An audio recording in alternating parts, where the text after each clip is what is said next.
bibilin lang ako dyan sa may Kiyuman. Nandun kasi yung aking suki eh. Nakakamura ko ng piso kada isang isda. O diba? Tsaka, doon ko kasi nasisilayan yung lalaking may kakatibog ng aking puso. Ay, tagabuhat siya ng mga malalaking kalkahin. Pag ako ay pumupunta doon, naku, Enel, napakalaki ka mo ng ano niya. Katawan.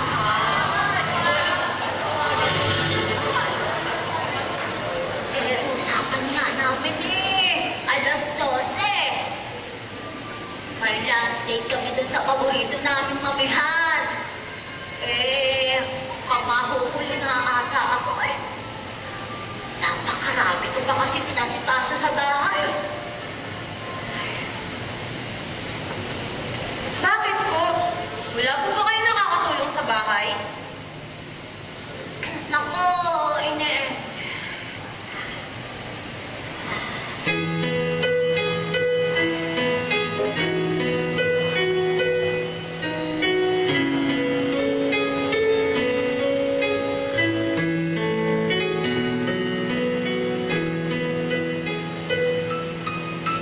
Napakarami kasing nangyari sa pamilya ko. Napakasalimuot. Yung aking asawa, ayaw na nakakulong na. Paano ba naman kasi? Araw-araw, gabi-gabi, pinubugbog ako. Hindi ko na natatalan. Kaya ay nagtabubulong na siya sa kulungan. Buti nga yun sa kanya. Pero, alam mo yun sana ay naliwanagan ko siya. Sana ay nabigyan ko pa siya ng isang pagkakataon. Sana ay buong ang aming pamilya ngayon. Pero ganun talaga ang buhay. May mga bagay na gusto mong balikan. Ay, pwede lang sana.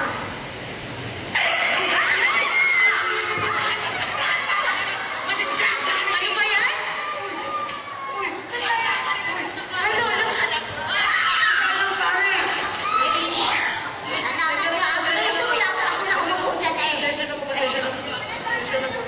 Sinasabi po sa ating Biblia na tayo po ay magbigayan.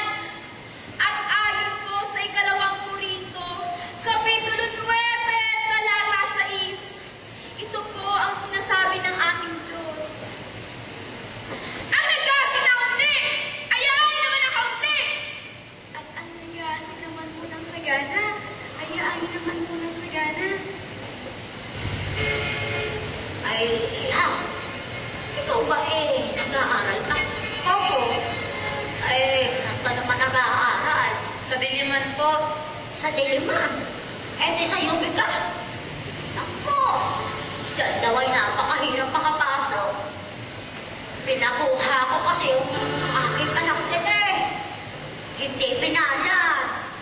Kaya ayun, sa Balumbato College ko na lang pinapasok. Halos parehas lang naman ang turo Teka, alam mo, bagay kayo ng anak ko. Ikaw ba ay may boyfriend na? May boyfriend na ako! Kaya pwede ba? Tigil-tigilan mo na ako! Sensya ka na, miss. Gusto ko lang naman makipagkaibigan eh. Sorry na. Hay nako! Kayo talagang mga lalaki. Nagpapakape, pero nananakit naman ng mga babae. Magbigay ang bawat isa ayon sa ibinasa ng kanyang puso. Hindi sa kalungkutan o sa pangangailangan. Sapagkat iniibig ng Diyos ang nagbibigay ng masaya.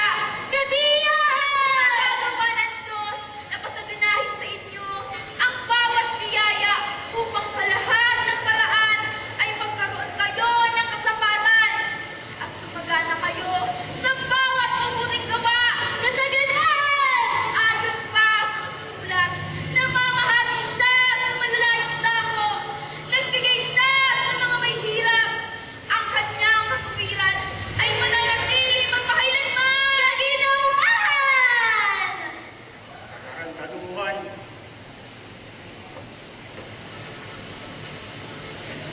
Yan, ha?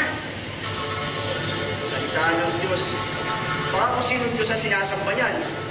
Visit, masabay pa sa init ng panahon eh. Uy, paano ba magkatayo?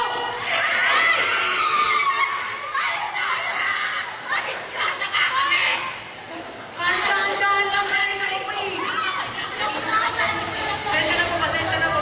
Pasensya na po kayo, pasensya na po.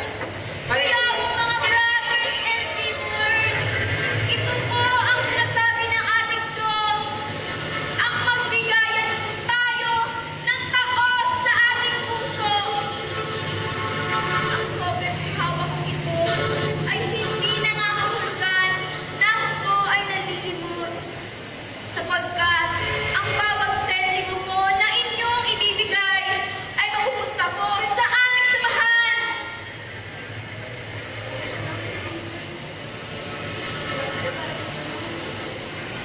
Kaya, ikaw ba nagpapapaniwala sa mga ganyan? Hindi ko nga po alam eh. Sa ngayon po kasi, hindi na natin masigurado kung ano ang totoo at hindi. Nakapaloob po sa sobrang iyan ang lokasyon kung saan po kami nagtitipon. Kung gusto niyo pa po mapalawak ang inyong kaalaman tungkol sa ating Panginoon, mapapanood din po kami sa Channel 6 tuwing araw ng linggo sa ganap na ika-6 ng umaga hanggang ika-6 ng gabi. At pwede din po kayo mag-login sa aming Facebook account at Twitter. Salamat po ulit at pagpalain po tayo ng ating tagapagligtas! God Brother. Oh, Madre, yung mga bababa na Madre, nandito na po tayo. Inyong talan! Ikalawa ko rin sa Kapitulo 9, talata 6! Pero sige.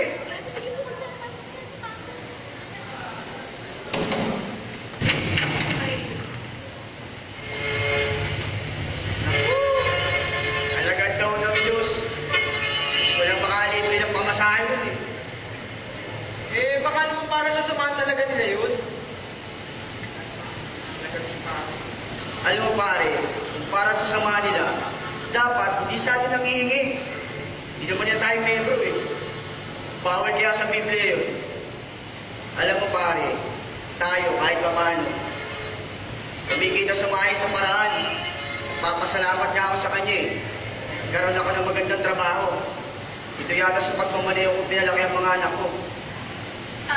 Lola, ilan na pang anak niyo?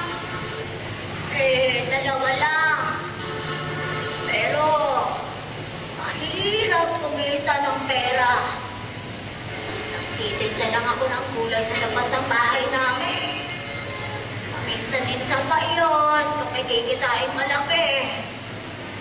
Kaya ikaw, Iha, pagputihin mo yung pag-aaral. Mabuti na meron kang mga magulang na may perang pagpaaral. Ate, ilan na nga ba ang anak mo? 4. Yung panganay ko, nasa high school. Yung bunso, magdadalawang taon na. Libago pa nga ako pare. Mag-birthday na yung bunso ko. Tagal pa naman magbigay ni boss ngayon. Bakit kaya? Ewan ko nga ba? Basta kanina sa garahe natin ko yung mga mekaniko, driver at konduktor ng mga kasama natin. Eh, nalulugi na daw tayo eh. Kaya pala mahina na tayo kumita. Visit naman no? Paano hindi manulugi? Tingnan mo nga itong bus, ang pangit-pangit. Kung inaalagaan kasi, tuloy tayo pa mabubulilyaso. Baka mawalan pa tayo ng trabaho nila.